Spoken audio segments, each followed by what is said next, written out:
Magandang gabi sa inyong lahat. Sa gabing ito ay tatalakayin ko ang pinangako ni Senador Tolentino na pababain daw niya ang halaga ng kuryente, internet at tubig.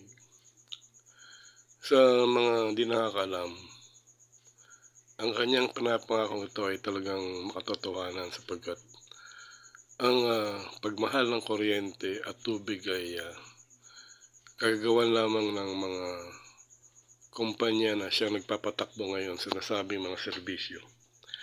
Sapagkat sa totohanan, dati ay ang pamahalaan na nagpapatakbo ng mga nasabing kumpanya. Ang pamahalaan ang may-ari ng lahat ng planta ng kuryente kaya mura itong may papamahagi sa mga mamamayan. Lalo na sana kung napatakbo ang planta nuklear sa Bataan dahil mas higit na mura ang plantang nuklear kaysa sa ginagamit ang uling ng mga planta sa ngayon. At higit sa lahat, hindi sila kailangang magpaganansya ng malaki kung ang magpapatakbo ng ating planta ay ang gobyerno sapagkat tungkulin ng gobyerno na magbigay ng serbisyo sa mga mamamayan. Kaya hindi nila kailangan na kumita ng malaki. Ang mahalaga lamang ay hindi sila malugi. Para sa ganun ay hindi naman mag-abono ang pamahalaan sa pagbibigay ng nasabing serbisyo. Para sa mga hindi nakakaalam, malaki ang epekto ng mahal na kuryente sa pag-unlad ng isang bansa.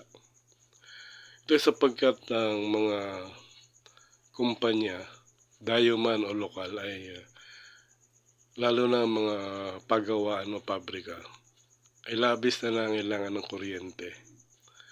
Dahil yun ang pinakapangunahin nilang kailangan sa kanilang paggawa ng iba't ibang produkto. Kaya't malaking epekto ng halaga ng kuryente sa kanilang pagninegosyo. Kaya't kung mura ang kuryente ay talagang malaki ang kanilang matitipid at kaya nilang maipagsabayan sa iba't ibang mga bansa sa pagbebenta ng kanilang mga produkto. Sabalit dahil sa pagmamahal ng kuryente ay malaking perwisyo ang nawala sa atin sapagkat bukod sa malaki na ating binabayaran, lahat ng mga produkto na ginagawa sa ating bansa na ating binibili at maging mga serbisyo ay nagmamahal dahil sa mahal na kuryente. Bukod doon, ang mga negosyo na dapat ay pupunta rito na pag-aari ng mga taga-ibang bansa ay hindi na pumupunta rito. At sa halip ay pupunta sila sa ating kalapit bansa, kagaya ng Vietnam at China, sapagkat doon ay mura ang kuryente. Kaya ang nangyayari tuloy ay nabawasan ang mga negosyo na dapat na pupunta rito sa ating bansa na magbibigay ng maraming trabaho sa ating mamamayan at magpapaunlad sa bayan. Kaya dahil sa mahal na kuryente ay napakaraming perwisyo ang ating dinaras. Una-una na ay ang pagkawala ng maraming trabaho dahil sa hindi na rin pumapasok ang maraming mga dayong negosyante dahil sa mahal na kuryente. Pangalawa ay ating binabayaran buwan-buwan na kuryente ay napakamahal. Higit na mahal kaysa sa ibang mga bansa. Kaya napapalaki ang bayaran natin na hindi naman dapat. Pangatlo ay napapamahal din ang ating mga binibiling mga produkto at serbisyo dahil sa mahal na kuryente.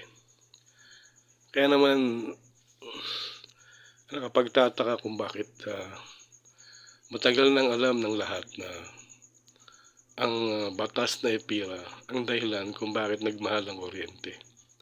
Ito sapagkat ang batas na ito ay nagbabawal sa pamahalaan na magtayo ng mga planta ng kuryente para hindi nila makalaban ang mga pribadong negosyante na siyang may-ari ngayon ng mga planta ng kuryente. At ginawa yon sapagkat noon ay sinasabing hindi maganda ang serbisyo ng ating kuryente dahil iyon ay nalulugi at maraming mga lugar ang hindi pa nabibigyan ng kuryente.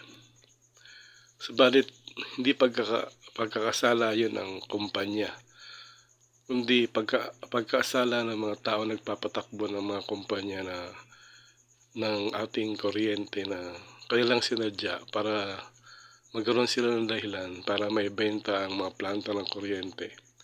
Para sa ganoon ay mapunta ito sa mga pribadong sektor para kanilang pagkakitaan ng malaki.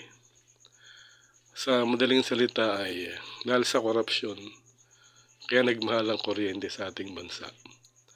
Hindi na dahilan kung bakit ayaw nilang patakbuhin ang planta nuklear sapagkat alam nila na sa oras na tumakbo ang ating planta nuklear ay magmumura ng kuryente at di na mabebenta ang kuryente mula sa kanila. Kaya ayaw nilang papasukin dito ang planta nuklear. At kaya naman dapat na ituloy talaga ni Senador Tolentino ang kanyang plano na pamurahin ng kuryente pati na ang tubig. Sapagkat ang tubig ay mahalaga rin sa mga mamamayan kaya napakahalaga na mapamura rin ito para makatipid na rin ang mga mamamayan. Kaya nakakapagtaka kung bakit alam na ito ng ating mga mambabatas at lahat ng opisyal sa pamahalaan. Subalit ngayon lang pinapangako ni Senador Tolentino na kanya itong gagawin.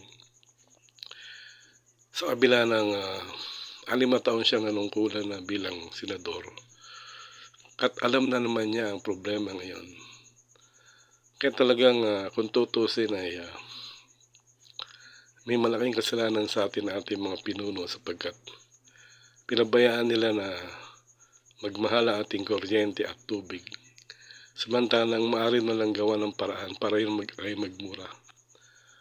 Ganon din ang sa tubig sapagkat noong panahon ni Pangulong Duterte, pinangako niya na ibabalik na ang serbisyo ng tubig sa pamahalaan para ito magmura. Subalit di niya yun ginawa. At ito ay dahil sa malamang na nasuhulan na naman siya ng mga kumpanya ng tubig para sa ganun ay hindi niya ibalik sa pamahalaan ng serbisyo ng tubig para kumita pa ng malaki ang mga pribadong kumpanya na kagaya ng kuryente ay pinamamahal ang halaga ng kanilang mga serbisyo na dapat sana ay mura lamang, lalo na ang tubig sapagkat ang tubig ay nagagaling lamang sa ulan at sa ating mga ilog at dito binibili at binabayaran ng mga kumpanya na nagdidistribute na nagdadala ng tubig sa ating mga kabahayan. Dahil dito ay nasasabi natin dapat sana nga ay parusahan ng ating mga pinuno dahil sa hindi nila ginawa nilang tungkulin na dapat nilang ginawa. Lalo na ang mga senador at kongresista na may kapangyarihan para baguhin ang mga batas para may balik na sa pamahalaan ang pagpapatakbo ng kuryente at tubig o kahit na ang pagpapamura na lamang ng halaga nito sa pamamagitan ng pagsasaayos ng tamang pagpapresyo nito. Subalit hindi nila yung ginawa dahil malamang na sila ay nasusuhulan ng mga kumpanya ng kuryente at tubig para hindi nila gawin yun para patuloy na kumita na malaki ang ating mga negosyante na nagsasamantala sa pagiging tiwali ng ilan nating mga mambabatas at opisyal sa pamahalaan. Kaya dapat ay hindi lamang si Senador Tolentino ang mangako nito. At sa halip ay dapat lahat ng ating mga pinuno at mga mambabatas sapagkat alam naman nila ng kahalagahan ng tubig at kuryente para sa kabuhayan ng isang bansa. Sapagkat malaki ang kaugnayan nito sa kaunlaran at sa mga negosyo ng mga kung ano-anong mga kumpanya na nangailangan ng lahat ng serbisyo ng tubig, kuryente at internet. Kaya dapat ay siguraduhin ngayon ng mga pinuno natin na gagawin nila ang kailangan ng gawin para may tama ang katiwalian ito na dahilan ng ating kahirapan. Sana kung mura ang kuryente at marami nagpupunta rito mga dayong negosyante, baka wala ng mga OFW na mga masasabi nating nagtatrabaho sa ibang bansa sa pamagitan ng trabaho na mga maid o housekeeper na hindi naman natin minamaliit, subalit dahil sa sila ay napapahamak sa ibang bansa. Kaya't mas mabuti na kung dito na lamang saan sila naghahanap buhay. Para sa ganun ay bukod sa ligtas sila ay naalagaan pa nila ang kanilang mga pamilya. Kaya't talagang panahon na, no, para ayusin ng ating mga pinuno, lalo na ng mga senador at kongresista, ang pagkakamaling ito. At gawin nila lahat ng dapat nilang gawin sa lalong madaling panahon para mapamura ang kuryente at tubig at maging ang internet para na rin sa kaunlad ng bayan at sa kaginhawaan ng ating mga mamamayan. Hanggang dito na lamang at maraming salamat sa inyong lahat.